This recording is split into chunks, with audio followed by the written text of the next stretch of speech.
introduced to dance as a form of creating a political opposition.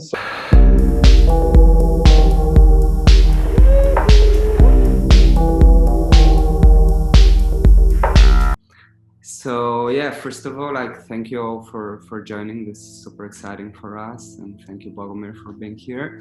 Thank you for having me here. Thank you for everybody who joined as well. It's nice seeing faces that you don't know. It's kind of actually this setup does create some kind of connections and little flirt and winkings and like smiles. Okay, so we definitely are together in even with the distance between us. So as you said, like, I mean, of course, like my research and my work comes from personal experiences of dancing during 90s in Yugoslavia, particularly 99 during the NATO bombing, where I was sort of introduced to dance as a form of creating a political opposition, so also as a kind of form of protest. But on the other side, I did experience being a migrant and moving to another country and realizing that to get yourself, to have a certain freedom of movement and existence in an EU country is not that easy. It's hard work, and to get your own space, it's also not that easy. So anyway, like all these personal experiences definitely came into my work.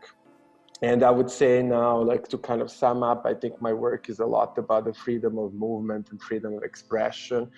And those two freedoms I kind of researched through the ritual of dancing and ritual of masking.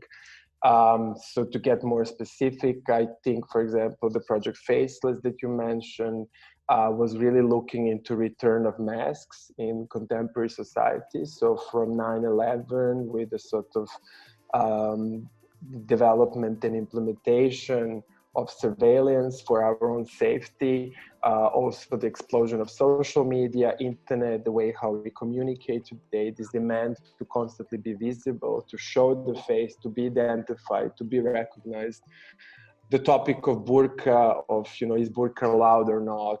Is this legal or not? Is this against our values or not, etc. So basically what happened with Faceless was that, like more than like 100, I don't know, there's like a list here. So there are all names of different artists, fashion designers, who all have in common that they basically produce the works with no faces. And at that time, this still stayed on a level of a sort of a sci-fi narrative, but I think today, in time of Corona and just after Hong Kong protest, we realized that masks are becoming a necessity. We are living in a society where mask is necessity. And even if you think of a public protest that happened last year, like Pussy Riots, Anonymous, again, Hong Kong, a million hoodies march. What's really in common is that if you want to publicly protest, or you actually do have to have a mask, which says a lot about society and times in which we live. So the mask is a kind of form of entertainment, but also as for sake of protection, and almost as this sort of ritualistic power to unite one. If we wear a mask together, we become one, is very common. And what I was playing here while we were talking, I was like spinning all these Snapcam filters. These are a form of mask too. Like, we are actually able to apply all these filters on our face, and these are digital masks. So the ritual of masking is not any longer just on a level of, buying a mask and putting it on face. We are also masking in a digital environment.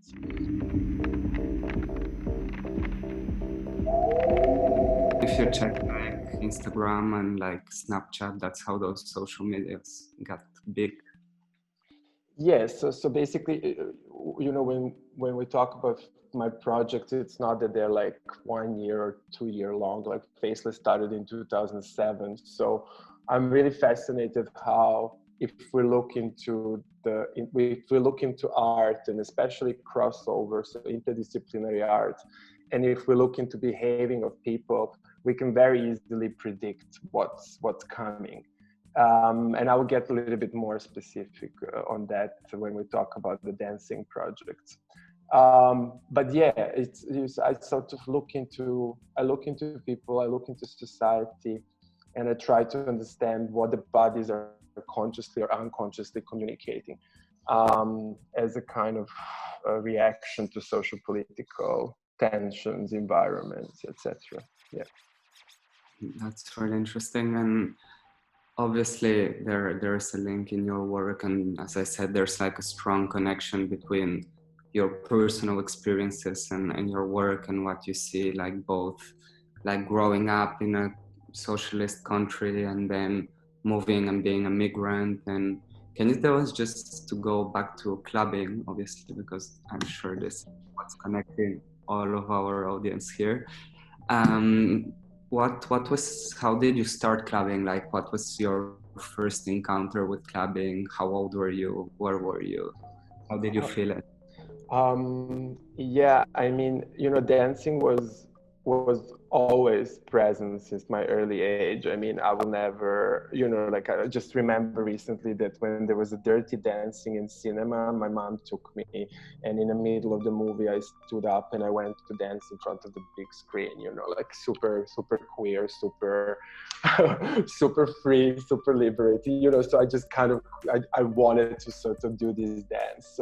So and then like the dancing in Serbia, it's quite, people dance all the time. You dance weddings, you dance here, you dance in school, but I remember that I always imagined that my first big dance will be that I will go down the stairs, and then there will be this kind of bass, and I would just sort of lift my hand in the air and start dancing. And indeed, like my favorite club, definitely at the age of 14.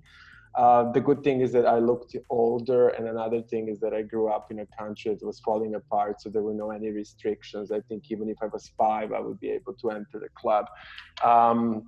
So basically, I discovered this place called Industria, which was mainly electronic music, techno, and trance. And that moment of not being influenced by words, so listening, repetitive beats, no words, just sometimes, and just kind of not having beginning at the end, but dancing till full exhaustion. I was like, okay, I finally found my place. So this is the place where I belong.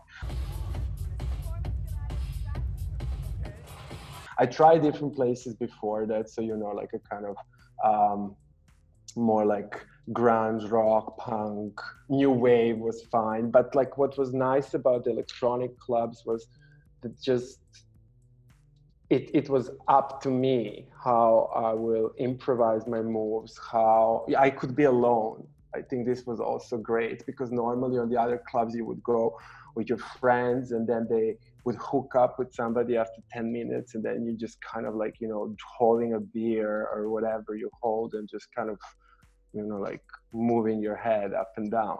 What was nice with electronic parties was there was no beginning and the end, and you could dance alone. There was definitely this part of escapism when going out, especially in the electronic scene. Like it's completely different to any other kind of going out. Yeah, and also I kind of, when you enter the space and you just feel that you're in your environment, like you just trust your body, you trust the sensations, like you feel that you're not being watched. It feels like you were there since ever. It doesn't feel like you're new. It just feels like you're sort of absorbed by these sounds and crowd. And the funny thing is that I remember that I was daring to stretch my hands totally, like on the side, and kind of lift them up.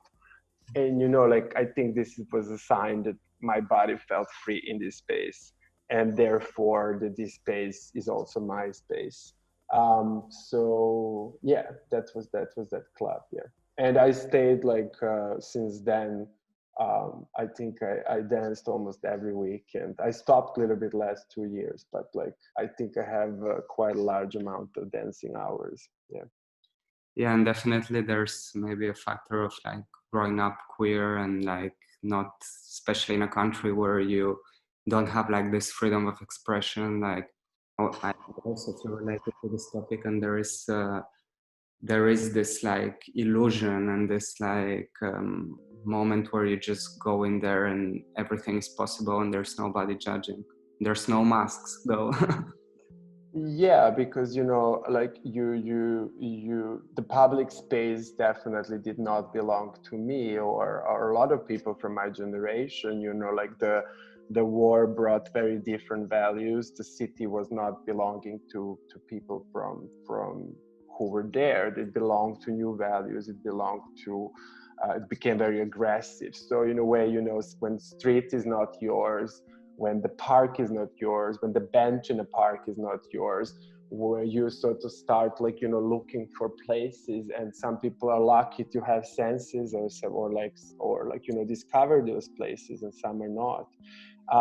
But yeah, basically this club really, I kind of connected. It was basically fitting to my values, and I was not very aware that actually that place will also play an important role in the kind of forming of a political opposition to the regime of Slobodan Milosevic. And just to go a little bit into history, for example, Exit Music Festival, that is today like a very big music festival in Serbia, super commercial, but originally started as a student protest.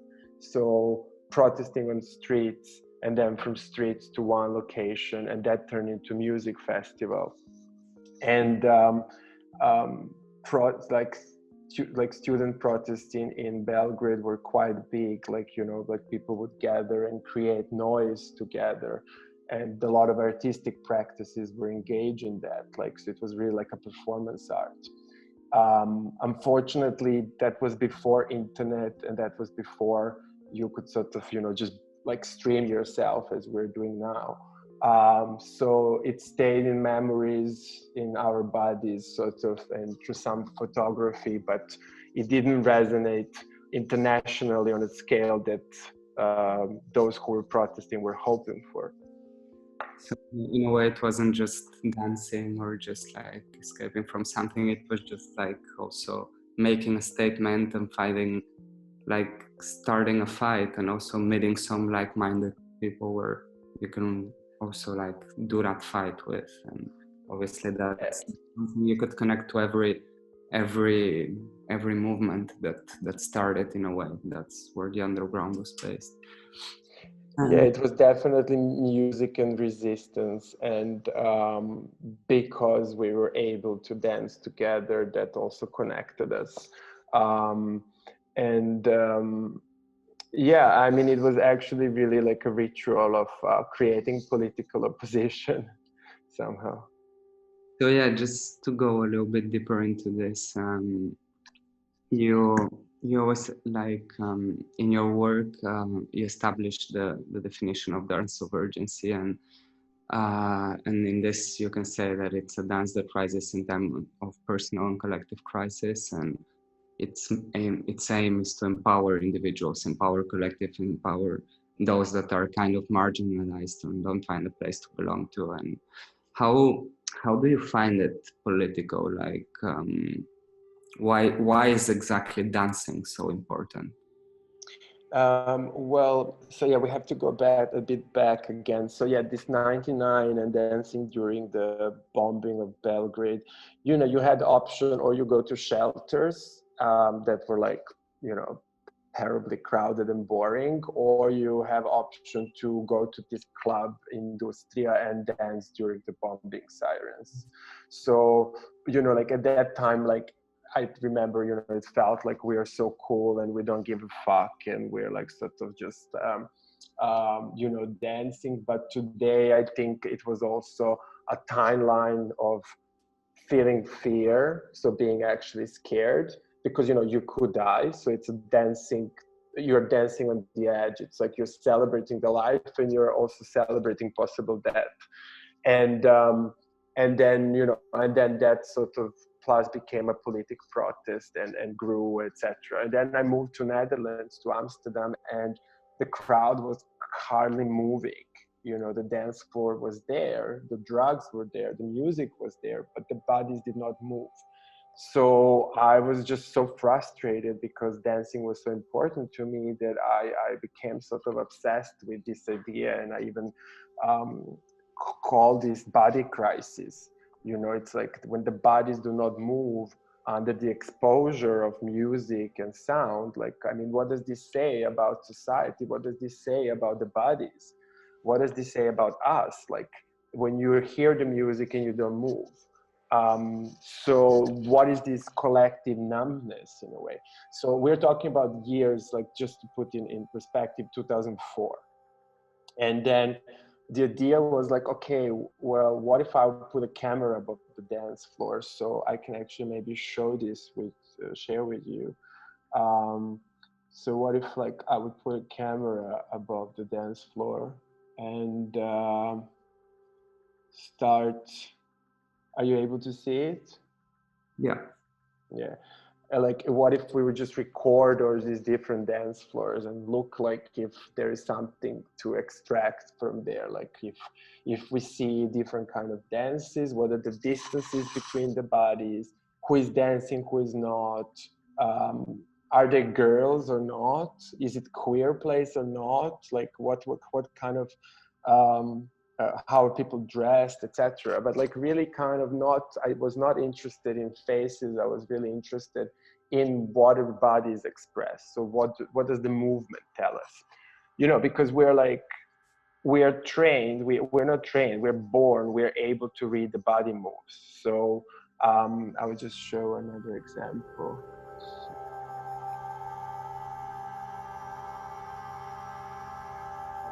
So, you know, we are constantly analyzing, you know, face expression, body moves, and we read that. It's like a nonverbal communication. We perceive that. So I really started like being obsessed with this idea, and then it took 10 years to attach the first camera. So 2014.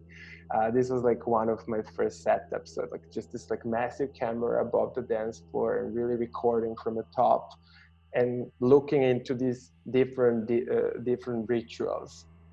And what became clear is that yes, you have a lot of parties and there is the same maybe music, a little bit different, and they all look like, but they do not feel the same. So I was, of course, it was fascinating to watch this.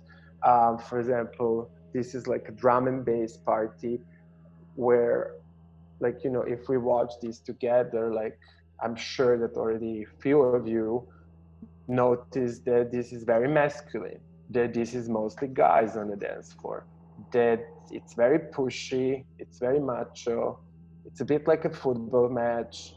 Okay, here we go.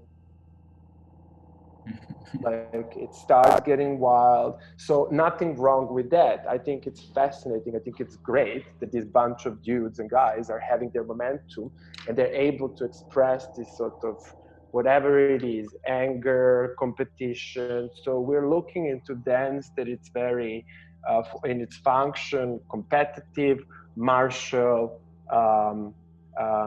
it's some kind of masculinity, euphoria going on there.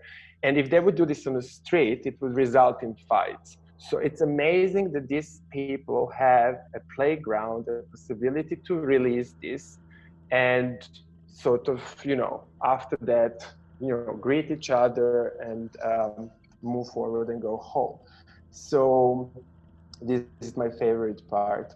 And then, but what I was actually interested, I was really interested in a dance that I remember. So the dance that is actually political, the dance that is able to influence things, to change things, to the dance that comes from, that empowers, the dance that empowers individuals and certain groups, and also the dance that allows the body to be vulnerable. So not only tough and pumped, but also be just, you know, like a leaf on a wind, as free and as weak as possible and as powerful as possible. And in any shape and form, because that's what's beautiful about dance, is that you can transform through it. So following that idea, I started like more and more realizing that the dances that I'm interested in are happening in countries like Georgia, Ukraine, Brazil, and that I connected to certain urgencies, so social political urgencies, and that's how the dance of urgency came in. So by giving voice to those parties and collectives and visibility, there was a kind of a movement that started like 2014, 15, 16, 17 now. So, you know, today when we discuss about safe space, about inclusivity, about diversity, this was not, this wasn't there a few years ago. This was really reaction to this movement, to these observations, to the study processes, to a lot of gatherings, a lot of symposiums, a lot of uniting of networks, so that today, yeah, this became a kind of almost, you know, any club that today opens like wants to have certain values very clearly presented to the audience. Yeah. I hope I managed to connect the dots because, but yeah, that was a dance of urgency. Is basically a dance that comes in times of personal collective crisis, and it aims to empower individual groups. And it's not constant, so you don't burn down from dancing of urgency, but it has its momentum. And that momentum creates possibilities and opportunities, and it can influence and change things. Yeah. Yeah, it's really interesting because like obviously it has, like when people talk about nightlife and talk about clubs, it has like this completely different meaning depending on the city where it is done, in the country, and what's like the historical moment of that. And really there is something really strong and a really powerful story that can be told through these movements, because like I can remember really clearly like the first time I went into Bassiani, the first time I went into Georgia, and you can just feel it. It's in the air. Like even if it looks like, it could look like any other place, just like a dark space with techno music, but just the feeling and the people dancing, the people were dancing like they were fighting. Like you really say a lot about Bassiani and their historical meaning and what they did really. Do you want to go a little bit deeper into that? Yeah, sure. So, yeah, okay, I will actually maybe show. So, I mean, are you able to, no, I actually didn't share my screen, just a second. You know, I was hearing about Bastiani, and because of course, like there were all these different articles and you know, but I never really trust media. I didn't have to wait for Donald Trump to be elected to realize that media can be fake. But yes, so you know, I kind of really wanted to go and check this space, and because I was together with Liz King curating. We are actually curating this conference in Berlin called Freitraum, like free dream, free space. And actually, thanks to that conference, we really managed to bring people from all over the world to share their ideas and approaches and struggles and dances. And so it was very important to have that opportunity in Berlin to gather people in such a way. So I went to Bastiani, and I mean, first, what's fascinating is that it's in a football stadium, so it's like in a Dinamo arena, and then it's like underneath. So it's like a kind of in a basement of the football stadium. But if you know the Georgia is quite orthodox and quite conservative, so this arena is really it's a really place for celebration of those values. And then you have a club underneath, so it's almost like in a G spot of the football stadium. You have a quite liberating and very open and very different environment, which is this club. So what was so funny, what was so powerful about it, or not funny, sorry, powerful, was that when I spoke to people from the club, but also from like a white noise movement, in this case, Pata Sabalashvili. So they say when we rave because we remember what waits us outside. This is why we rave so hard. I mean, I was at home. this is exactly this this this is exactly the sentence that describes my memories from 90s. So it was so wonderful, like, to actually be again in an environment that so much reminded me of Belgrade. And this is, for example, the amount of people that this club, the amount of people that gathered on the street to protest the drug regulations that are quite strict in Georgia. And the reason why these people, the reason why these people are gathering is because they experience what it means to dance together. They experience what it means to non-verbally communicate with each other, to enter each other's proximities, enter almost the private space in a way. And this is Nadia Orashvili, who is one of the founders of the Club Asiani. So like on one of the protests, she sort of pulled this guy from the street. I think it says exactly like what's the power of this youth and this collective body. And yeah, okay. It's kind of tough to drive all this and plus talk to you already. Okay. So what was so fascinating was how just by allowing people to dance together and next to each other, this sort of political opposition was created. And so I kept the contact with Bassani for a longer time, and it was kind of clear that how powerful this dance that is happening is there. And also I always thought that it's so interesting to look at this dance because it reminds us what the music and resistance stand for. It reminds us what raves were originally about, what the electronic music scene somehow had in its core, but it's got lost. So I would just like to show you like the moment where after the raid of police, so police was raiding Bassiani and the Gallery Club in Georgia, in Tbilisi. Of course, it's always the same story, drugs, and our youth is dying and being influenced by this terrible music and chemicals. So when the club was raided, people start gathering in front of the parliament, and after a whole night with no music, standing in front, suddenly the sound system came, and this is the moment I would like to show you where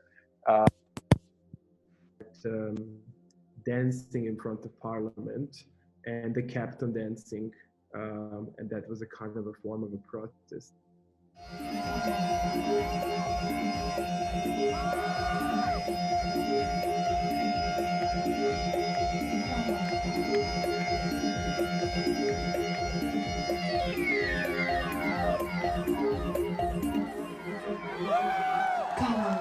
Dance with me, move your body, dance with me, move your body, dance with me, move your body, dance with me, move your body, your legs and feet.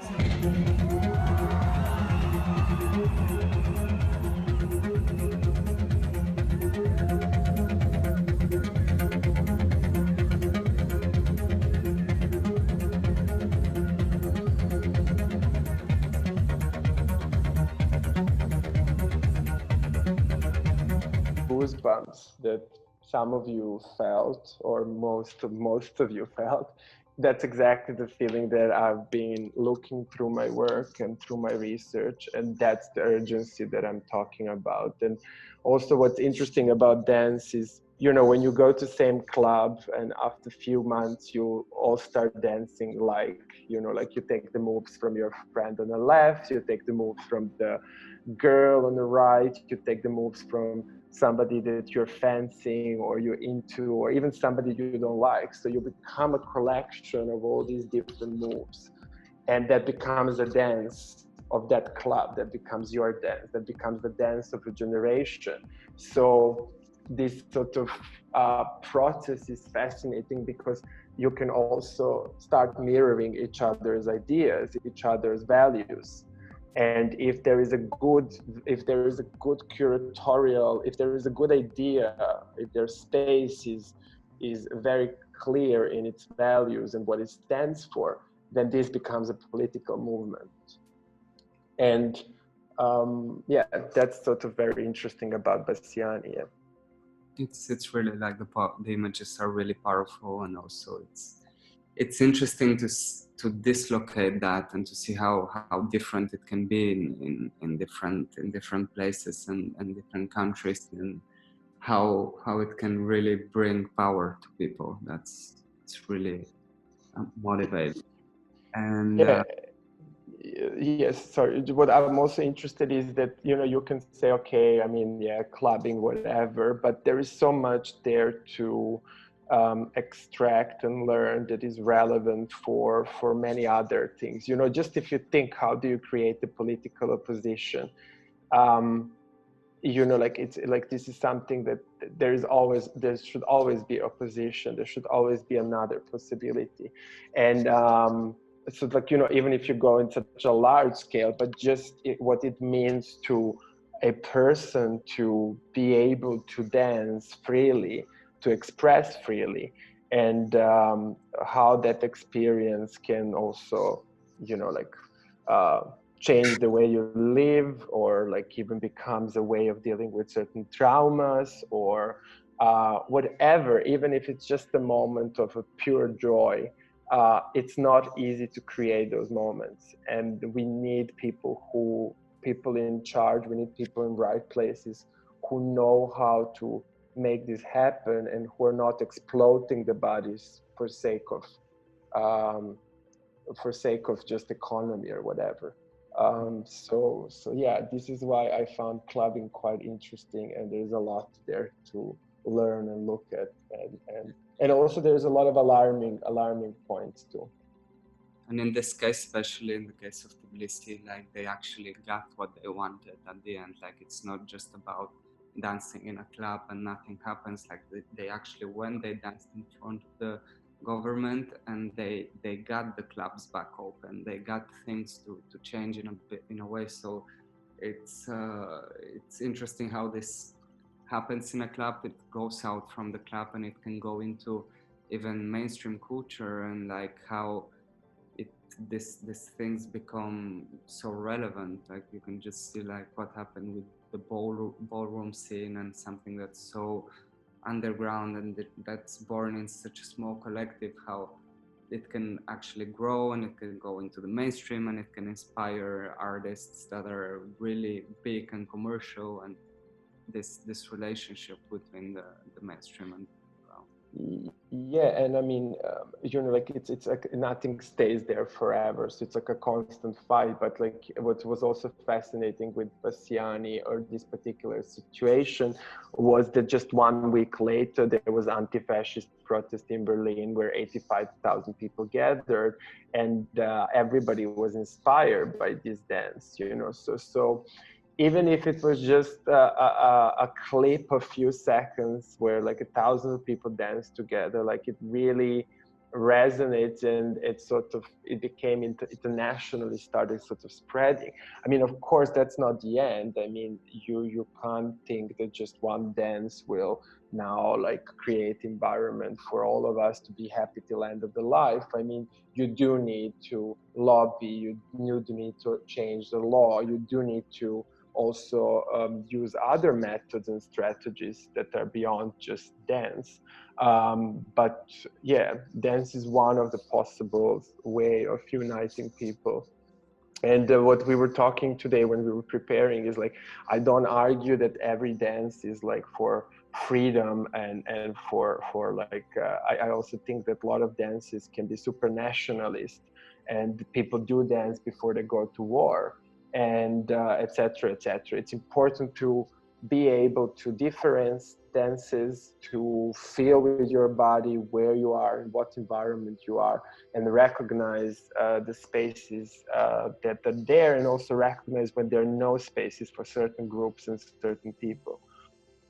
Yeah, just a small note on that. Like we are obviously based in Barcelona, and we are under Spanish law, and this is something that we were also discussing in a recent panel we did at Music Festival with different small scale festivals in Barcelona, with Mira, with I think Aida is here from that organization, and we were just speaking about how much power there is in what we're doing, and how complicated it is to kind of like get the people in power to understand that, and that there's like different there's different cases of this. You can see Georgia where it is extremely underground and there is no connection between the government and the clubs. You can see how in Amsterdam, where you are, Bogomir, actually there is like this huge nightlife institution, and it is understood that this is a power to not obviously to create some change and in some values, in some moral values in the underground, but it is also a tool to bring in tourism, to build up this whole economic part, and to build up the image of the city. And in a way, what happens in Spain is that clubbing, whatever happens in the night, it is understood as something that's, oh, okay, these are just like some noisy people getting together and doing drugs and just getting wasted. And the reality is that there's so many cultural movements originating there, and there should, like, a modern city should stand by the night as much as it stands for the day. And in a way, here in Barcelona, it's like, okay, you have one neighbor complaining, and that can shut down a whole organization of 1 year, and that can shut down this whole community that maybe has no other space to gather. And that's something that's obviously it's political. There is something in politics that has to do with all of this, and it's really complicated to get to those people that get to decide these things, because sometimes they just don't understand and they just don't have the vision to bring into the conversation these people that are in nightlife, because those are also people that have a lot to say. Yeah, I mean, that's why all these gatherings like Staatsnacht conference in Berlin, or Freitraum, or even the night mayor in Amsterdam, I mean, all those, this is actually very political. All those positions are very political, because, you know, you need to translate the energy and the effort that is in nightlife to people who think in a different way. So, you know, you need to, I will just show, you need to, for example, I mean, yeah, just, I think some of you will probably recognize this.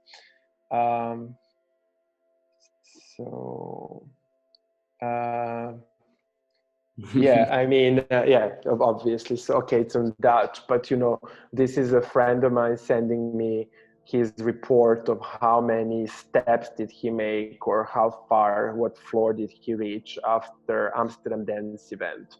So we're looking actually in 24 hours. So, you know, this is 44 kilometers. So what we have here is like, okay, yeah, I mean, you're a fucking superhero. I mean, how did you manage this? But it also shows an effort, and this is an effort of somebody. This is devotion of somebody. This is energy investment. And now suddenly we have numbers. And, you know, when it comes to the nightlife, the numbers that city wants to see are the numbers of how much cash do you produce through these events? How does the space in which you have a club changes the environment around? Like, if you just think, let's say, we all know Berghain. So how did this club change the area around? Like, what economy is happening there? Yes, cab, taxi, also those people recycling those bottles in a line. Yeah, maybe production of black t-shirts, drugs we don't discuss, but that's somehow economy for itself. Hotels, flights. So we are looking like, it's not for nothing that this place was never closed, because actually it contributes so much to the economy of the city, and it boosted the economy to the city. Like, nobody, why do you go to Berlin? You go because of Berghain. I mean, why did so many people move there? Well, they moved because of this club. So this is a cultural institution that is gathering so many people.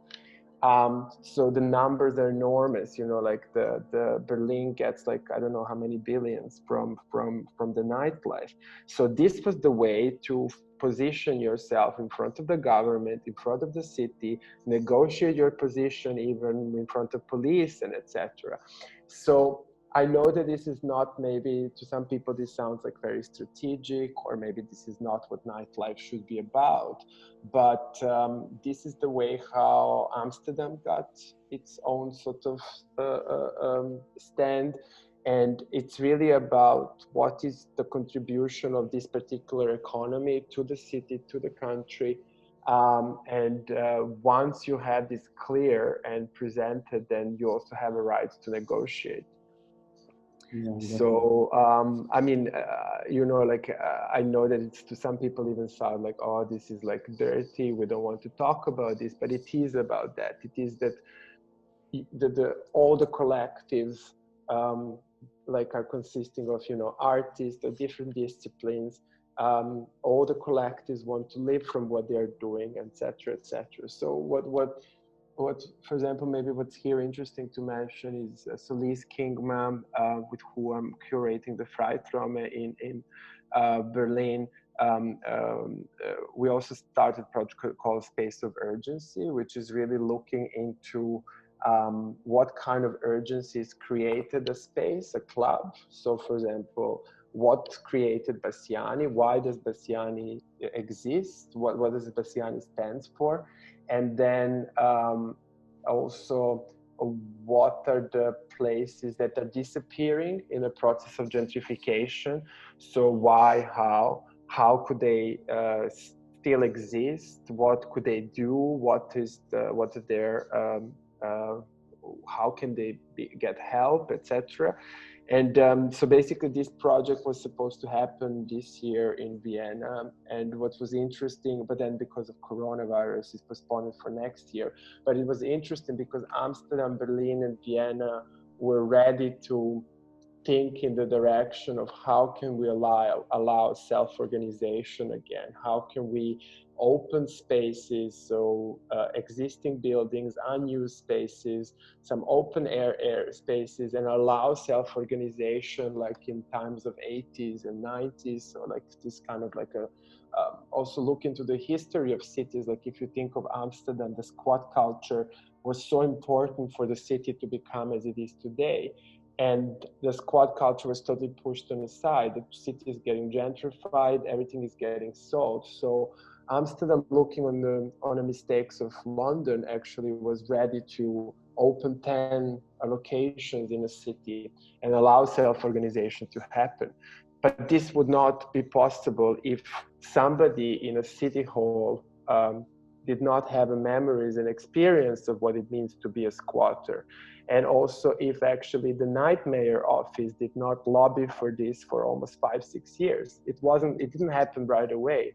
It was a really long process. The night mayors even changed. So to finally have this happen, this year. So we're talking about politics and we're talking about strategies. So there's a lot of work that comes. It's not just the dance floor and making possible to dance. For some people it is, but if we want to maintain this culture and we want this freedom, we also need to once the club is closed and the daytime starts, we need somebody to communicate this to people who don't understand it or who forgot what it means because they're already in a different phase of their life. Yeah, so it's obvious that clubbing and dancing affects like all these different parts of life as we know it, and obviously it's different in every country. And if anybody here in this conversation wants to jump in with a personal note, or they're in a place that's clubbing is seen differently from what we are mentioning here. Sorry, unfortunately, clubbing is still in a line with prostitution and gambling. And it also, like even in Germany, I think that's something that was being discussed last month, and is that, it's in the same line. It's considered as something that is dirty and not right and semi-illegal. And I think Switzerland, just when Corona started, they immediately changed the law that clubs are actually cultural hubs. And this was the only way to protect clubs from not disappearing in time of Corona, because that was the only way for them to get help and access to the support, financial support. So it's also about separating. It's not, as I said, it's not that every club is it's the same club. There are clubs that are there just to sell you beer and profit on you, and there are clubs that are really there to boost the culture production, art production, create new music possibilities, empower the youth. So they're almost like mini culture institutions. And there needs to be a line between. It's not that all clubs are just in the same bucket, like it needs to be separated. And that needs to be somehow communicated and then changed, basically. And it's definitely about having the proper allies to get the message across from all these different fields. Totally. I mean, the city mayor of Berlin, he's dancing in bare hands, so that's what you need. Yeah. So also, like, obviously clubbing is really important to all of us, and it's kind of like part of our regular lives. And when Corona came, everything completely changed. And apart from all of this, like already quite unstable infrastructure of touring and artists like making money out of music, and streaming isn't like the proper income. So obviously it's affecting a lot of people right now. Every club is closed. There's no festivals, there's no concerts, and obviously there's huge artists in LA that can afford like just spending this time in their mansions, but there's a lot of underground artists specifically that are suffering from this. And not only artists, producers, music technicians, like bar staff, security. All of this has had a huge impact on nightlife in general and in culture and events. And how do you think this is evolving now, and how do you think this will be kind of in the future? Like, what's the role of nightlife post coronavirus? Well, yeah, I'm afraid that the script is. Are you actually able to hear me? I sadly don't hear anybody. Yeah. Oh, yeah. Okay. Sorry, I clicked the wrong button. I think we're looking into a big funeral of nightlife. So I think we are looking into disappearance of many clubs, many cool clubs, especially what probably we like, will not be there anymore. So also we're on the other side looking into probably disappearance of booking agencies, of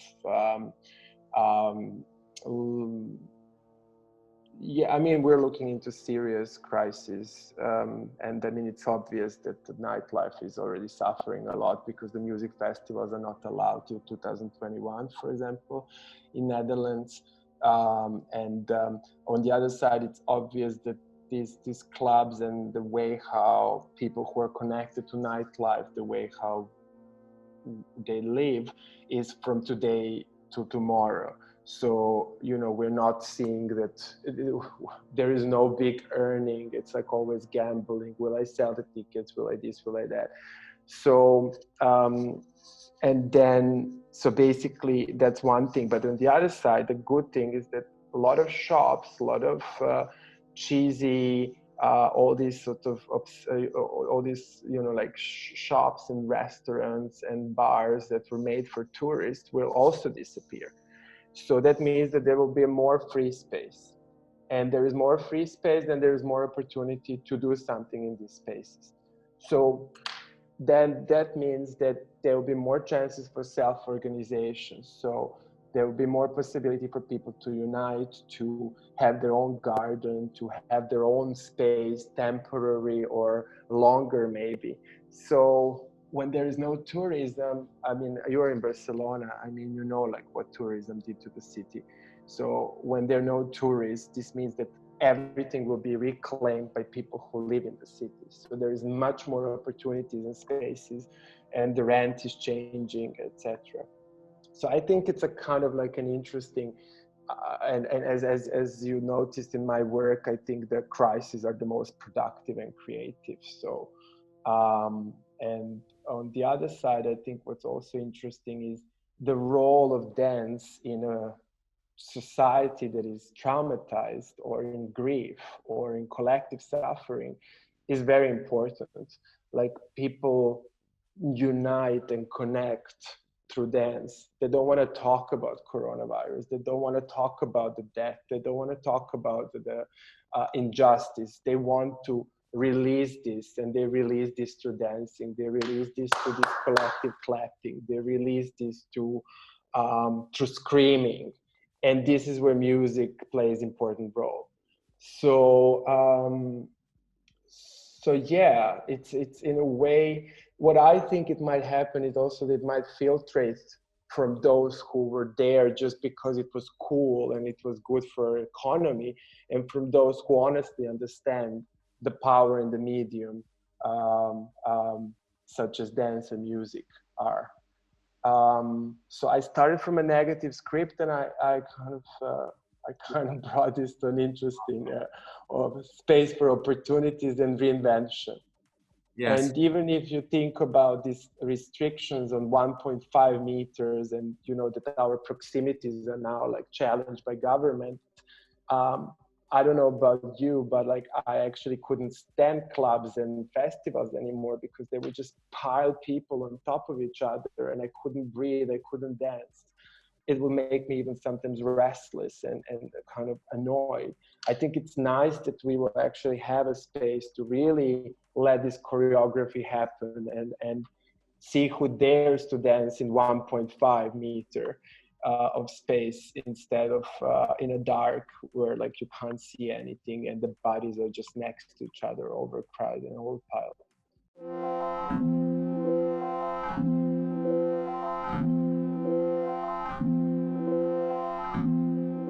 We're definitely looking at the new underground, and we're looking at a rise of maybe like more illegal parties happening, like it going really back to the roots and back to why this whole started, you know, and not to like the whole commercial and economic aspect. Yeah. When investments are not coming, then there will be a lot of empty buildings and spaces. But then another thing is like, do we really have to hide always in an empty, dark dungeons? Why cannot we dance on streets?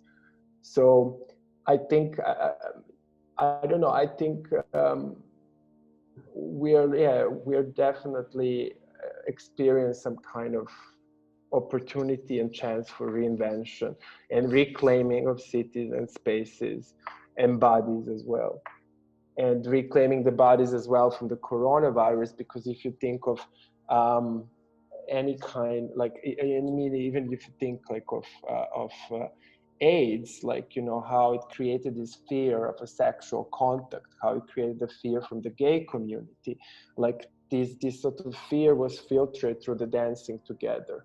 So yeah.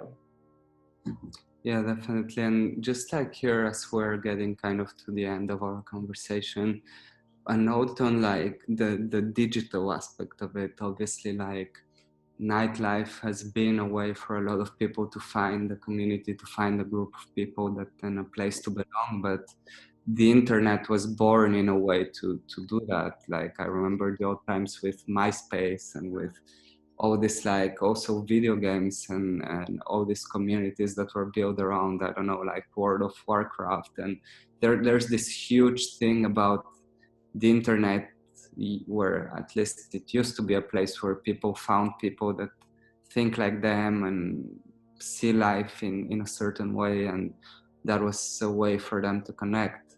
Do you think this is happening? Like we see a lot of spaces like Club Quarantine, we see a lot of like online clubs, we see video games adopting this adopting music in a way because it cannot be communicated in and it cannot be lived anymore physically. What do you think of this? Yeah, I mean, as you said, like I think internet was always the idea. The idea of internet was exactly what we are doing now. Like that, you know, we can have this link shared with people from all over the world, and everybody has access to it. And it was also this idea of actually streaming our lives, sharing. It was the idea that people could perform and they didn't have to have a music producer, and etc. So I think what now happened is that this urgency suddenly brought back internet and the meaning to internet that originally was there. But then for like 20 years, we sort of forgot about that. And what we're now doing is like, I just saw again recently, like We Live in Public, like documentary, and it was Project of the 99. And yeah, this, I mean, they were even going a little bit more crazy, but basically Twitch and everything that is now sort of alive was already introduced. So for me, what's interesting is that in present times, you don't need institution to invite you to give a talk. You don't need a famous club to invite you to play a set at 2 o'clock or 4 o'clock in the morning. You just need a little bit of technology, and you just need to kind of start connecting and share your content. And so I would just use as an example, Arca, for example, has these performances on Twitch, and I think like membership is €4, and I think there's like around 1,000, maybe more, of followers. So this is wonderful. I mean, this means that as an individual artist, you could actually have your own channel and invite people directly to your space and perform. On the other side, what's interesting is that Corona definitely shows how irrelevant are pop stars and pop culture. I don't know about you, but where are pop stars till today? I mean, I know Madonna is in her bathtub and she's singing Fried Fish, and you know, but like, it's so not important. This culture is so not important. What's important are people on TikTok, are like ordinary people performing, making us happy. And who was playing music for us were mostly DJs and underground collectives. And even Lady Gaga, Gugu still didn't manage to do like a proper performance. So it's like it really comes, this situation really gives like a power to people. And I think internet is super important in this. And even for revolution in Georgia to happen, internet was important because through social media, people were gathered. This is how they were reached. So yeah, I don't know. It's like, that's why my project was called I Dance Alone. It starts from I Dance Alone, and then there's a moment when it becomes we, and then there's a moment when you switch to I. Like, these are like a kind of constant transformation and changes. So we are now definitely in we, even when we are alone as I. So it's like, yeah, something like that. Yeah. It feels really, really empowering in a way, and there's a lot of possibilities. Like before, you couldn't see, you could see only one thing happening, and right now there's a lot of possibilities, and I think it can really give power to people. Yeah, and it doesn't matter if you're in New York or London or Barcelona. Like, you could also have people from all kind of places joining your event. And yeah, I was part of the underground university, which was originally supposed to happen for 15 people, and they actually had 120 people from all over the world, and these people had access to free education. And you know, I think it's very difficult to maintain this, but I think it shows like how easily we can organize ourselves. You know, we have now like a mini dance floor, like of 32, I'm not sure how many people. Yeah, this is fascinating. We didn't have a location. We didn't have to pay tickets. We didn't have to wait to be invited and selected. So yeah. Of course, another thing is that I think this can be monetized, because of course we're talking about like, why would you do the constantly free work? And the thing is that people do give donations when you ask them for this. So same as they would do for Arca or for masturbation on OnlyFans, why not for art? Yeah, that's another thing. Like, why does porn have such a developed platforms for this kind of interaction, but we are still bugging and not sure how it works? Like, I think it just needs to become part of our skills and tools. Yeah. Okay, here on a final note, as we're like almost to the end of our conversation, we have some questions here. I see one hand risen by Gloria. If we can unmute her. Hey, well, thank you for explaining all of your work to us. Seeing your video of the people dancing at that drum and bass party, I feel like they're pretty unaware of the patterns of movement that they're involved in. And they're clearly mimicking each other's movements. And it seems like everybody's movement is quite defined by how the people around them are moving. Do you think that that behavior can be translated to outside of the dance floor? Uh, yes, exactly. Yeah, I mean, for me, what's interesting, yeah, this sort of mirroring effect, but also what I didn't mention. So this was the only party where younger people could participate in during Amsterdam dance events. So from 16. And I was actually shocked, but I had a chance to film this party. So I was like, okay, this is so not the party that I want to film.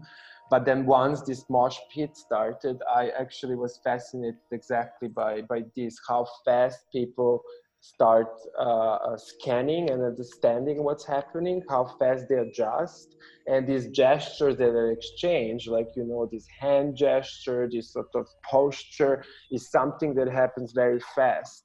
And then, of course, the question is now, how, if we get rid of the frame of the club and we get rid of the noise and we get rid of the smoke, what does that move mean somewhere else and outside? So that's sort of fascinating. So these gestures that are exchanged, the gesture of, in this case, of challenging each other, but I was very much interested in the case of Bassiani, like the gestures are very different. They're more like sort of, people are caring, they're like sort of inviting people to dance with them. So, so yeah, that's something that for me is very interesting, how those gestures and those experiences somehow stay with us and how we apply this into outside space and world. Yeah. I think that what these guys experienced on drum and bass party would on the street probably be like a fight, but in this environment became a game. And at the same time, you could say that they were just actually empowered to maintain being exactly that what they perform. So that's why I said some dances could actually become very nationalist, and it's not that it's always like for a good cause. It could also result into empowerment of some kind of collective body that is abusive and aggressive. Yeah. Yeah. I don't know if I answered your question, but Yeah, no, yeah, thank you. yeah, thank you. Thanks a lot. Yeah. Yeah, in a way, we were also speaking about this and how public events can be traced to have these different meanings, even pride or these things that we find more open and more supposed to celebrate uniqueness or to celebrate people that are not in a marginalized situations, how even those events are not welcoming enough or just aggressive at the end. So yeah, so this is the Boom Festival, which is a trance festival in Portugal, and this stage welcomes like thousands of people. And if you know, like it's psychedelic. It's basically a lot of people are on psychedelics, a lot of LSD, and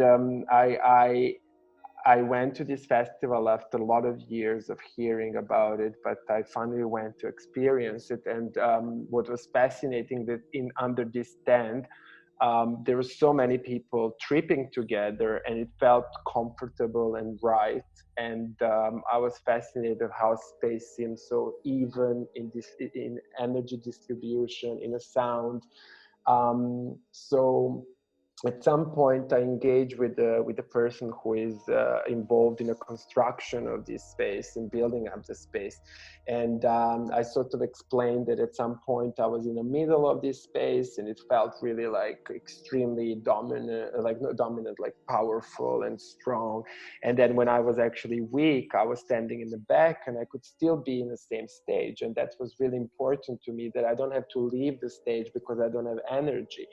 And then what you see on the right side is a map of how the sound is distributed. So how the sound is used to create the architecture. So sort of visible architecture. And the reds is actually like a really impactful, very strong sound, orange less, and then yellow, green, blue gets less and less. So the biggest amount of a dance floor is actually yellow. So it's that you can still be there, but it doesn't really, the bass doesn't really smash you. It actually holds you and it still allows you to stay in a space. And then this is the picture from the same festival. I mean, the amount of smiles and people, they're enjoying this moment and staying there during the day and night is totally impressive. Also, what's very obvious is that there are no logos, there are no brands, there are no corporations. What you also see is that you can see everybody till very end of the stage, which means that the ground is slightly levitated so that everybody can see each other rather than you're behind somebody and you can't see things. And then we are actually looking as audience towards the sun. So the sunset falls exactly behind the DJ. So there's this constant sort of process of creation and like, you know, like this kind of perfect imagery for actually being on LSD.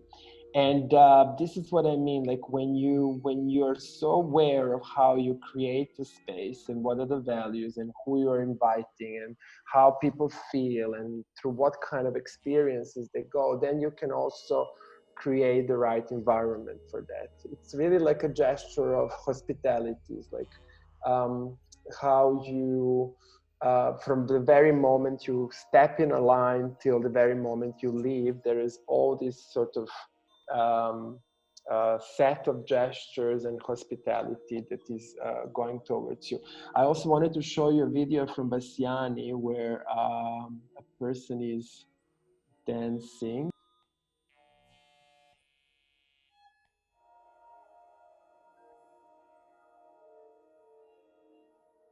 So very different gestures than the mosh pit.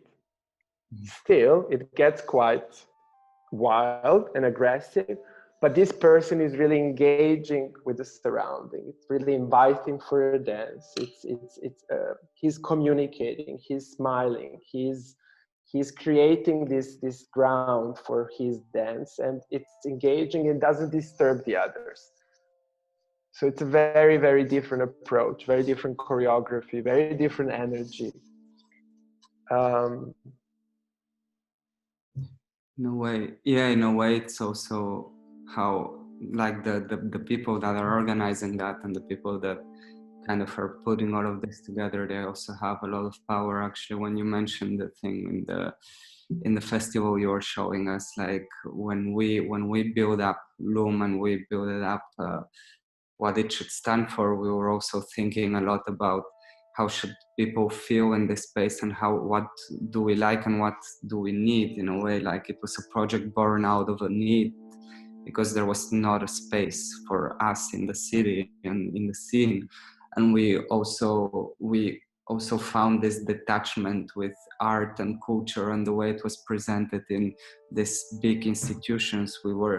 We didn't feel any connection with the art that was presented in museums and that was kind of unreachable, untouchable in a place where you cannot even get close to, or the way like mainstream concerts and even not mainstream clubs were presenting music where the artist was elevated always in a big podium and you cannot reach it or connect to it, and we wanted to break with that. That's why we always presented the installations and the art pieces in a way that they can be either touched or they can be interactive in a way with the audience, and they can become one thing. That's why we also present stages in ground level, which means that really the audience can connect with the artist. So it's a lot about the setting. Yeah. I mean, it's this whole idea of celebration of a DJ happened gradually at the end of the 90s. I mean, it was also there, for example, in Disco 54, but it was very different because Disco 54 was exactly about celebrities and non-celebrities. That was the idea. But the whole celebration of a DJ and comparing it to the pop star was also a way for music industry to profit on that. And I mean, still, like, if you think of if you again like think, for example, of Bergen, I mean, the DJ is on the right and hardly visible. You can sometimes even forget where is the DJ, because this idea of a 360 degrees rotation, which is very common in a gay parties, it's something that was important. But then for me, what's fascinating is that even when you would turn in a club to face somebody behind you, the people will feel very awkward because it's so now part of the culture that when you dance towards a DJ and you don't turn. So this becomes interesting when the bodies are so shaped by this sort of this idea of how you have to behave, that then the bodies cannot even for themselves decide to turn other way around. And this is now where, okay, we don't have much time, but maybe you can check out. So Kilina Gottman wrote a book called Dance Disorder and Choromania. It's basically describing these different dancing manias that took place in a history. And these are like unexplainable events. Nobody really knows why these people couldn't stop dancing. And she really was studying this, and she realized that, first of all, most of these books were written by church. So the reason why they were introduced as that people were possessed, or that there was gathering of witches, etc., was really because the church was having a right to the medium. It was the church was writing these stories. But what happens is that when the bodies behave in a way that is not accepted by society, by religion, by family, then they're described as a dancing mania. And I think what's interesting about rave culture, or any kind of form of dances that are coming from resistance, is that body is trying to get rid of these norms. It's trying to become more explicit, or it's trying to be more vulgar, or it's trying to be free, or it's trying to be genderless, or it's trying to be extremely wild and aggressive. So it's really a way to kind of get rid of repression. And if you think, let's say, again, like the topic of surveillance and how we are controlled and filmed constantly, the way to get against that is by the idea of masking. But also, if we think how we daily have to act in a proper way at work, or like behind the computers, or how we have to dress to be like sort of normal or whatever, this through the club culture becomes sort of a way to reclaim your body. Not to mention how, let's say, this idea of a beauty standards is so deeply part of the way who we are and how we live, that through these transformations and masking and morphing and dragging, etc., we can actually reclaim the body from those norms. It was really, really interesting, Bogomir, to hear about your work and to know more. Obviously, it's a shout out also for everyone to follow you on social networks. Like, what are you up to next, and where can we follow your choices? Well, I'm actually, there's a lot happening, but it's really interesting how understanding the dance floor becomes relevant for shaping and influencing the development of cities, but also especially now with Corona, of how we can practice to be together again, and also again, but within this sort of new limitations that are placed on us. So so I'll be around. Yeah, you can obviously follow Bogomir's work on Instagram and his website. And oh yeah, and in case you want to hear Kilina Gottman, and if you want to learn to make your face filters, and if you have some time next weekend, I'm organizing mini online festival. So it's called thebodyunmute.com, and you can just join, and it will be a mix of ritual of masking and dancing in time of crisis, but time of now. So so body, I will write here in the chat. I'm not sure if you're all able to hear body. This was a little bit like a product placement, one festival to another. Definitely. We will also put together a nice video with all of this content that we're speaking about, and we're gonna post it on YouTube, and on the comment section below you can find like all of the references that you said and more on your work. I think we have a question here from Mida. I'm not sure how to pronounce that right. Yeah, Mida. Hi. You know, you talked about the future and the funeral of clubs, and the point is that thinking about this situation, like crisis, Corona, and so on.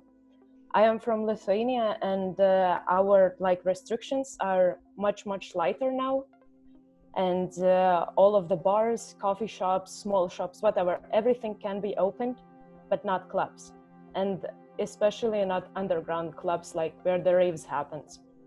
And the point is that when we talk about protesting, like last summer we had daytime protest because there was harsh government lockdowns against few underground clubs and against raves because they were all the time raided and so on. So we had daytime rave kind of to prove that it's not only about drugs and noise, but after, not like Basiani, after this protest, the club was closed. And then after all of this, one more club who has like huge value to the city and huge history behind it was closed again. And out of the club made offices and so on. So basically at the moment we are in a situation where we protest does nothing. All the underground culture is basically criminalized, and we can't be heard and we can't be changed. Like we can't make change. So what to do in such a situation? Because it's desperate. Yeah, I mean, it's also, I think very often when you think about underground culture is that it's exactly a culture that is against the patriarch. It's against normalization, or especially I think if you talk about like ex-Soviet countries where there is still always this division of pro-Russia, not Russia, pro-church, not church. So I think that also what the danger is that the governments recognize that these subcultures or these places are dangerous for certain political parties and for governments. I mean, I think this is also in Georgia. The reason why I think Georgia had a different kind of situation is because this became so internationally visible, the event. It was literally broadcasted, it was in Guardian, it was everywhere. Otherwise, I think they would just sort of beat up these people and lock half of them. But because of this necessity to perform certain open society in front of the international audience, the event resulted into sort of recognition, and that mistake was made, and etc. But still, what happens is that, of course, the police is constantly going with the cars around, and etc. So Yes, it's.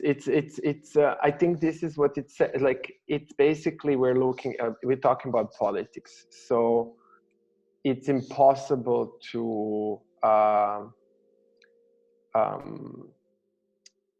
yeah, it's.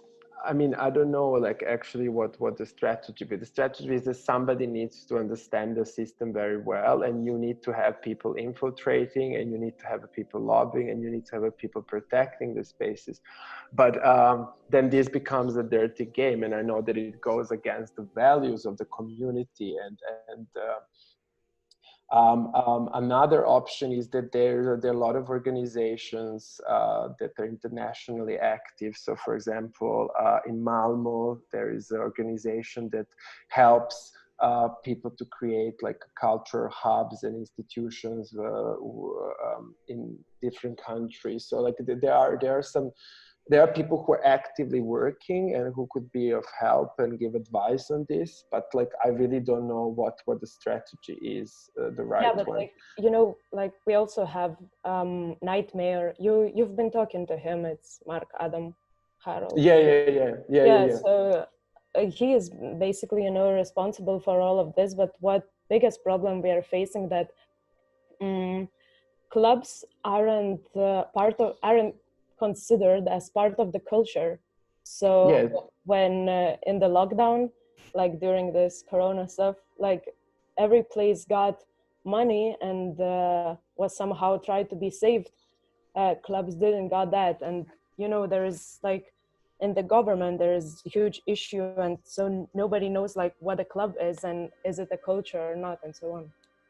Yeah, that's what I was saying. It's a long process. You really need to start changing, and probably not like, I think probably this is something that takes a few generations, but it's really about changing the meaning of the word, like, and associations. And this is what, even for a country like Switzerland, that just happened now because of the crisis. Even in Germany, it's still not there. Like it's it's like a really tough work. That's why club culture had to become politically active, because otherwise everything would be shut down. And I mean, like, so many places are getting closed in Berlin, and everybody always looks into Berlin like as an example. But the community became so detached from the reality. The community didn't take care of owning the property. The community didn't take care of communicating about their importance to the city. Everybody just wanted to stay forever in a club and party, and this is it. It's a granted freedom. And it's not. So it really needs the fight. It needs the strategies. It needs lobbying. And it needs very strong connections, especially to EU, as long as the EU has some kind of possibility in existence. I mean, even like EU was putting so much money into music festivals because the culture institutions failed in educating people. So the crisis of EU were recognized by funds, and they started infiltrating money into music festivals. So I think but honestly, like, I think every city has its own sort of I mean, it's really the nightmare. It's also the question. The nightmare, I think, needs to first elaborate about the night economy, and then when the night economy is something that is justified, then comes everything else. Because otherwise, the city will never be interested in hearing anything except if there is no money for them in that. So yeah. Yeah, it comes again with like finding the right allies, and I guess it's something that takes a lot of time. Like, for example, for us in Barcelona, the only option that we have and what we are looking towards is just getting a way to speak to the mayor, because you can do that here and you can have like a face-to-face meeting and you can express why is it so important. And for example, other cities like Madrid had the idea with its previous mayor to have a night mayor, and they were talking to collectives and organizations that were managing the scene. So it is I guess it's really related to each place. Yeah, and it's very important who you bring as a model and as an example, because I think if you bring Tbilisi as an Bassiani as an example to Vilnius, I think the problem is that we're talking about exactly same political tension. So it's not a good example to bring. You don't want the youth to go against the government. So you need to bring something else as a model, which is less political, but more funny and entertaining and provides like economy boost, basically. You know, like it's like when you look into Georgia as an example and you're in that region, I would be like, maybe we don't need this, you know, maybe I don't want the youth to rise against my government and my values and family values. And so I think this is also a little bit, we're exchanging a lot of narratives and talking about this, but at the same time we are demasking ourselves and strategies, and like there are some things that I think should be not publicly spoken, but you know, behind a closed door. So we're really talking about politics. Yeah. Sorry, Meda, I was not of much help, but yeah. No, it was okay. Like this year I'm finishing bachelor and doing the whole project about local rave culture. So it was pretty good. Like I got some ideas.